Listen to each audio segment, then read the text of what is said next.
여러분 안녕하십니까? 광주 MBC 뉴스투데이입니다. 먼저 오늘의 주요 뉴스입니다. 이번 설 연휴 동안 큰 추위는 없겠지만 눈과 비 소식이 있어서 고향 오가는 길이 쉽지는 않을 것으로 보입니다. 정유년 달개해를 맞아 악을 물리치고 평안을 기원하는 세화 전시회가 곳곳에서 열리고 있습니다. 고향을 찾은 귀성객들을 위해 전남 지역 관광지들이 다양한 체험 프로그램을 마련했습니다. 국립아시아문화전당도 설맞이 음악회를 엽니다.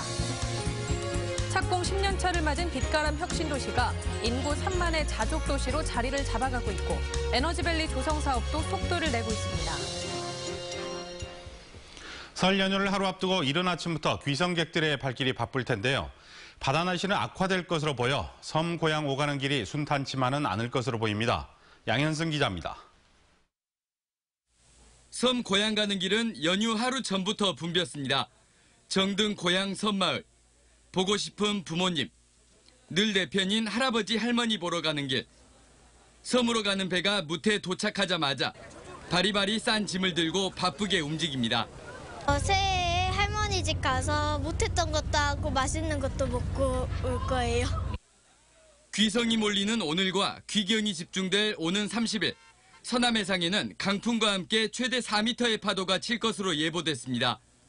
먼 바다의 여객선 운항은 통제될 가능성이 높습니다.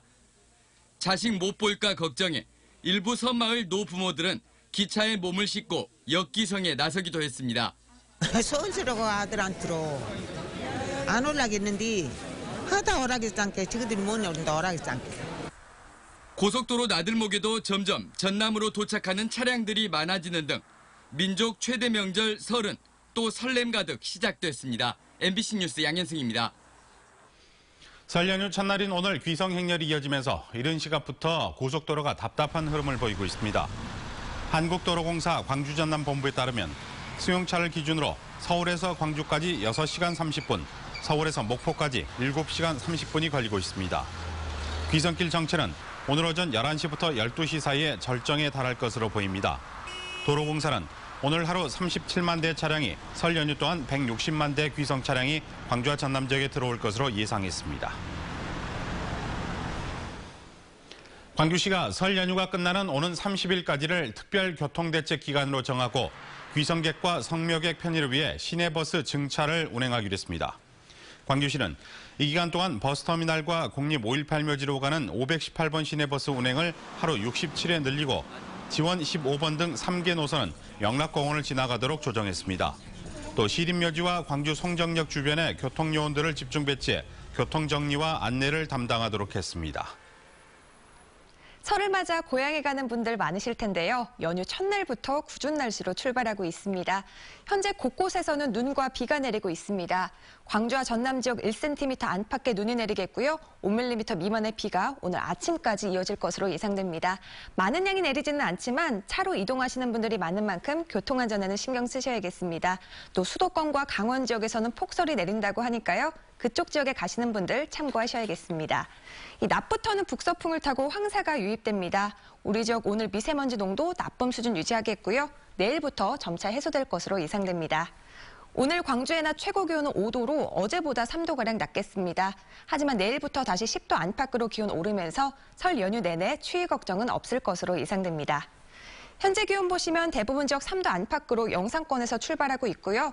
장성이 3도, 담양이 4도의 낮 기온 보이겠습니다. 전남 대부분 지역 어제보다 3도에서 4도가량 낮겠습니다. 곡성이 5도, 구례가 4도, 보성이 6도로 예상됩니다. 날씨였습니다. 과거에는 새해가 되면 악을 물리치고 평안을 기원하는 그림을 대문에 붙이곤 하죠. 이 그림을 세화라고 하는데요. 정유년 달개해, 세화 작품들에는 어떤 의미가 담겨 있을까요? 이미지 뉴스 리포터가 전해드립니다. 입을 크게 벌린 붉은 닭에서 금방이라도 힘찬 울음소리가 날 듯합니다.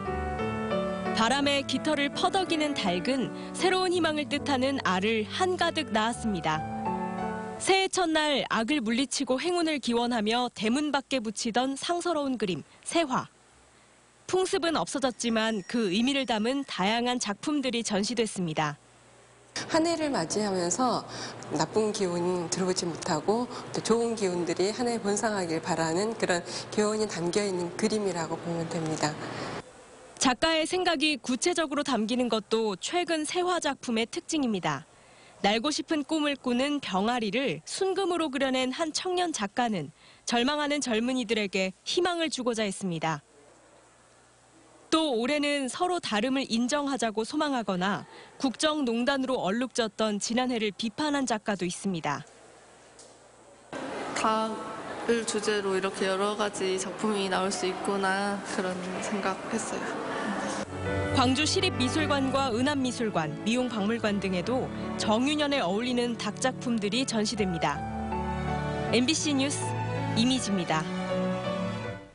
광주지방공정거래사무소가 설을 앞두고 불공정 하도급 신고센터를 운영해 총 4,337억 원의 하도급 대금이 지급되도록 조치했습니다. 이를 통해 금호산업과 중흥토건 등 17개 원사업자가 모두 2,800여 중소하도급 업체에게 하도급 대금을 지급했습니다. 여수수산시장 임시 판매장에서 피해 상가 모두 정상 영업에 들어갔습니다. 여수시는 여수수산시장 임시 판매장에서 79개 피해 상가들이 지난 25일부터 모두 정상 영업에 들어갔고 개별 상가 63곳에 대한 보험금 지급도 100% 완료됐다고 밝혔습니다.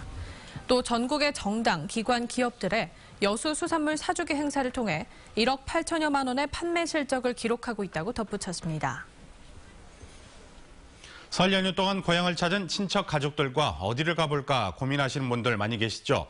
전남은 볼거리는 물론 체험 공간이 많은데요. 김양훈 기자가 설 연휴 가볼 만한 곳을 알려드리겠습니다. 가고 싶은 섬으로 선정된 가우도. 출렁다리를 건너 섬으로 들어가 하강 레포츠 시설을 이용해보는 건 어떨까요? 와이어를 타고 하늘을 날다 보면 추위도 스트레스도 날려버릴 수 있습니다. 넓게 펼쳐진 다도이를 한눈에 바라보고 싶다면 두륜산 케이블카를 타면 됩니다. 아름다운 여수 바다를 보려면 해상 케이블카를 한번 타보는 것도 좋을 것 같습니다. 가보는 것 자체가 아이들 교육에 도움이 되는 곳, 살아있는 박물관 여행도 추천합니다. 입구에서부터 웅장한 공룡이 반겨주는 목포 자연사박물관.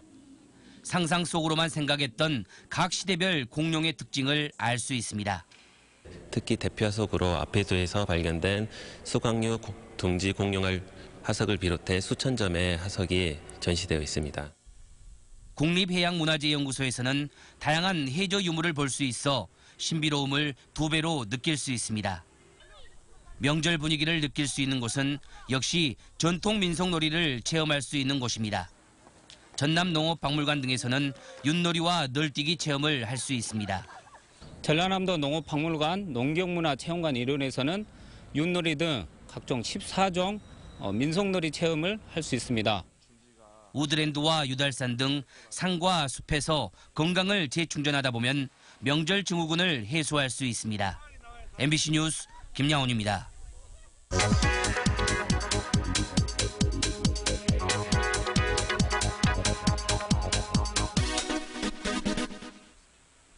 나흘간의 설 연휴, 광주 도심에서 뭐 할지 고민이라면 민속놀이 체험 어떠신가요? 국립 광주박물관은 오늘부터 나흘 동안 설맞이 우리문화 한마당을 엽니다. 제기차기 투호 등 전통놀이를 체험하는 것은 물론이고요. 한 해 운수를 보는 유점과 부정 만들기 등 다양한 프로그램을 즐길 수가 있습니다. 같은 기간 광주시립민속박물관도 설맞이 민속문화 체험마당을 운영합니다. 오전 10시부터 오후 5시까지 삼재부와 당 문양 찍기, 그리고 탈춤 공연 등 이렇게 즐길 거리가 다양하게 준비가 되어 있습니다. 이번에는 국립아시아 문화전당으로 가볼까요? 설 당일인 내일에는 신년 음악회를 개최합니다.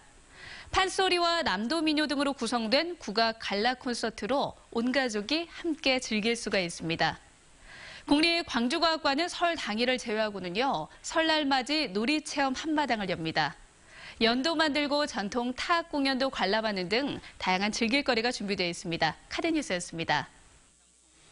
광주와 전남 지역의 가습기 살균제 피해자가 247명에 이르는 것으로 나타났습니다. 광주 환경운동연합에 따르면 지난해 말까지 접수된 피해 사례는 광주 139명, 전남이 108명이며 이 가운데 사망자도 71명에 이르는 것으로 드러났습니다. 특히 피해 접수를 다시 시작한 지난해 4월부터 전체 접수의 78%가 집중된 것으로 조사됐습니다. 광주 환경운동연합은 잠재적 피해자가 227만 명으로 추산되고 있는 만큼 전 인구를 대상으로 역학조사가 필요하다고 주장했습니다. 뇌물을 받고 납품 계약을 도운 혐의로 구속 기소된 장흥군 비서실장에게 법원이 징역형을 선고했습니다. 광주지방법원은 피고인이 장흥군 업무에 큰 영향을 행사할 수 있는 비서실장이라는 직위에 있으면서 직무 관련 부정청탁을 받고 뇌물을 받아 죄질이 매우 좋지 않다며 비서실장 47살 A씨에 대해 징역 1년과 벌금 4,200만 원을 선고했습니다. 검찰이 근로자들에게 임금과 퇴직금을 지급하지 않은 혐의로 모 요양병원 실업주 77살 김모 씨에 대해 구속영장을 재청구했습니다. 광주지방검찰청에 따르면 장성의 모 요양병원 실업주인 김 씨는 소속 근로자 70여 명의 임금과 퇴직금 4억 4천만 원을 체불한 혐의를 받고 있습니다. 검찰은 설 명절을 앞두고 체불사업장 관리 감독을 강화 중이며 1억 원 이상 체불 업체들에 대해서는 구속 수사를 원칙으로 할 방침입니다. 광주지방검찰청 목포지청은 김철주 무안군수의 친형인 김모 씨와 무안군 산림조합장 정모 씨에 대해 제3자 뇌물수수 혐의로 구속영장을 청구했습니다. 이들은 무안군이 지난 2014년 추진한 연안정비 사업과 관련해 설계 변경 등 업체에 특혜를 주고 수천만 원을 받은 혐의를 받고 있으며 검찰은 김철주 군수도 참고인으로 불러 조사했지만 관련성을 부인한 것으로 확인됐습니다. 설 연휴를 하루 앞두고 아파트에서 불이 나 주민들이 다치고 긴급 대피하는 소동이 빚어졌습니다. 어제 오후 8시쯤 광주시 북구의 한 아파트 7층에서 불이 나 거주자 40살 이모 씨가 연기를 흡입해 의식을 잃고 병원으로 이송됐습니다. 또 주민 100여 명이 대피하는 과정에서 66살 정모 씨가 부상을 입기도 했습니다. 긴급 출동해 30여 분 만에 진화를 마친 소방당국은 화재 원인을 조사 중입니다.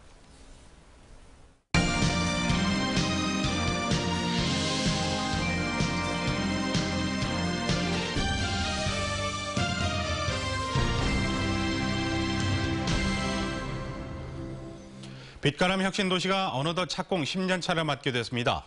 공공기관이 대부분 이전한 상황에서 인구 3만 명을 눈앞에 두고 있고 에너지밸리 조성 사업도 속도를 내고 있습니다. 이계상 기자입니다.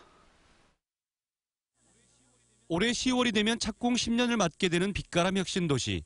한국전력 등 14개 공공기관들이 차례로 이전하면서 2020년까지 인구 5만 명 자독도시로서 면모를 갖추게 됩니다. 영암이라든가 한평, 이런 무안, 당진 이런 분들도 해남에서까지 이 전입이 들어오고 있습니다. 그래서 중심 아마 타워가 될 걸로 생각이 되고. 광주 전남의 산업 지형을 바꿀 것으로 기대되는 빛가람 에너지밸리 조성 사업도 투자 기업이 늘면서 순항을 거듭하고 있습니다. 2020년 500개 기업 유치를 목표로 이미 170여 개 기업이 투자 협약을 마쳤습니다. 에너지 신산업이 국가의 새로운 성장 동력으로 평가되면서 광주 전남은 대한민국 에너지 산업의 메카가 될 전망입니다. 신산업의 어떤 직접 여지 지역을 키우고 동시에 지역 경제 혁신의 하나의 거점으로 만들도록 노력하겠습니다. 하지만 혁신도시 정주 여건 개선과 지역 산업 육성을 위해서는 관련 특별법 개정과 제정이 절실한 상황. 대권 주자들은 혁신도시 정착을 위해서 앞다퉈 전폭적인 지원을 약속하고 있습니다. 공공 서비스가 바쁘고 그렇게 하면 정주 여건이 갖춰진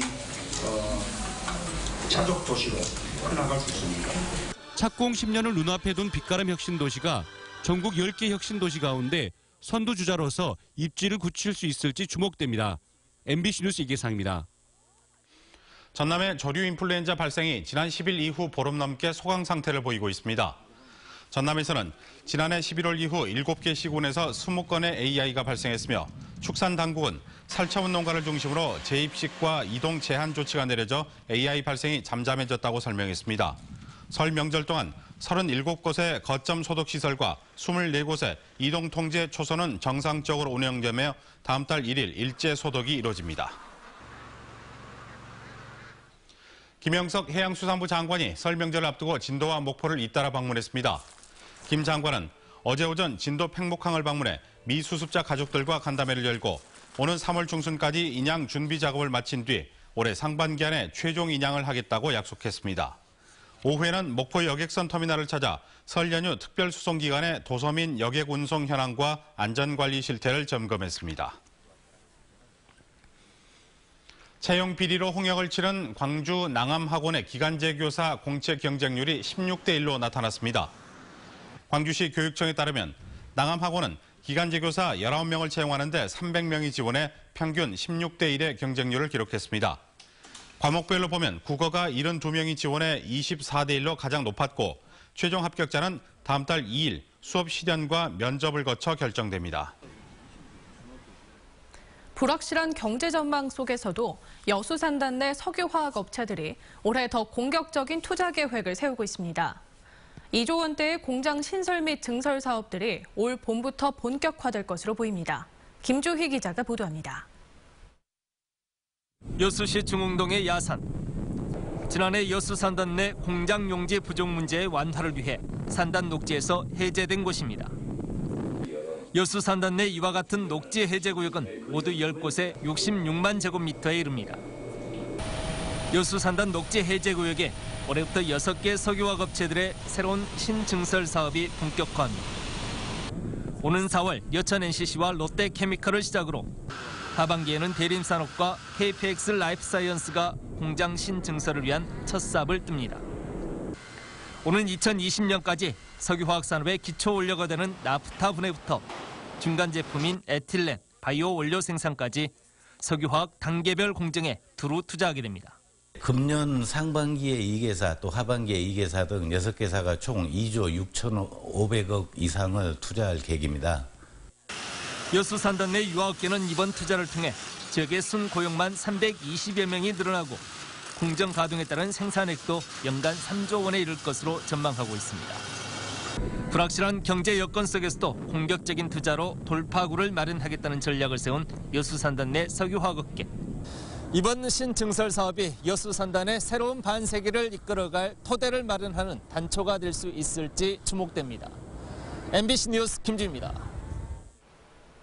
지역 정치권이 역과 터미널에서 귀향객들을 맞이하며 정권 교체를 다짐했습니다. 민주당 광주시당은 광주 송정역에서 귀향 인사를 하며 정권 교체를 다짐했고 국민의당 광주시당은 광천터미널에서 귀성객들을 맞이하며 탄핵 국면에서 국민의당의 역할을 알렸습니다.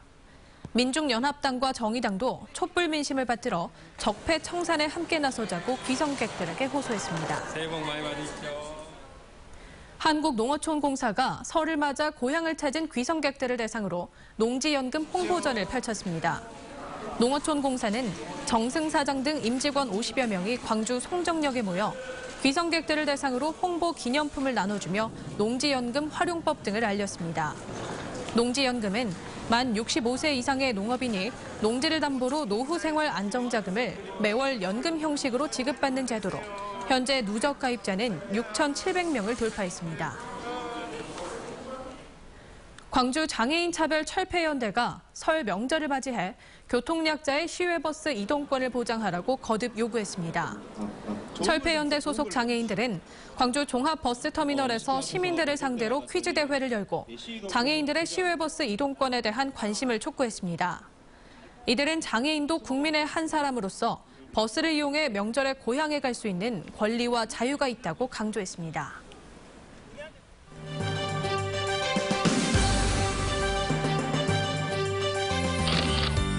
전남대학교 허민 부총장이 동구에 위치한 영아 일시 보호소를 찾아가 온누리 상품권을 선물했습니다. 한국전력이 설 명절을 앞두고 제3야전 군사령부를 방문해 장병들에게 위문금을 전달했습니다. 재경 보성군 향후회가 설 명절을 맞아 고향을 방문해 어려운 이웃들을 위해 써달라며 성금을 전했습니다. 영광군 나궐면이 혼자 사는 어르신 등 어려운 이웃의 집에 들러 생필품을 나눠줬습니다. 올해 등록금을 지난해 수준으로 동결하는 대학들이 늘고 있습니다. 전남대학교가 올해 학부생 등록금을 지난해 수준에서 동결하기로 결정한 데 이어 동신대학교도 올해 학부와 대학원생의 입학금과 등록금을 동결하기로 했습니다. 이 같은 지역 대학들의 등록금 동결 추세는 지난 2009년부터 꾸준히 이어지고 있는 것으로 다른 대학들로 확산될지 주목됩니다. 광주 고등법원이 국민의당 권은희 의원의 허위사실 공표 고발 사건에 대한 재정 신청을 받아들였습니다. 더불어민주당은 지난 총선에서 권 의원 측이 선거 공보물에 예산 확보와 관련해 허위 사실을 기재했다며 고발했지만 검찰이 무혐의 처분을 하자 이에 불복해 재정 신청을 낸 바 있습니다. 법원의 결정에 따라 검찰은 권 의원을 허위 사실 공표죄로 기소해야 합니다. 공직선거법은 선거 공보물에 허위 사실을 기재하거나 공표할 경우 당선 무효형에 해당하는 5년 이하의 징역 또는 최고 3천만 원의 벌금형에 처하게 돼 있습니다. 의정보고서에 허위 사실을 기재한 혐의로 기소된 이윤석 전 의원이 항소심에서 감형됐습니다. 광주 고등법원 형사 1부는 피고인이 1심과 달리 자백하고 반성하는 점을 참작했다며 벌금 200만 원을 선고한 원심을 깨고 피선거권을 박탈당하지 않는 수준의 벌금 90만 원을 선고했습니다. 이 전 의원은 지난 2015년과 16년 의정보고서에서 무한공항 경유가 확정됐다며 허위 사실을 적시하고 비정규 학력을 기재한 혐의를 받고 있습니다.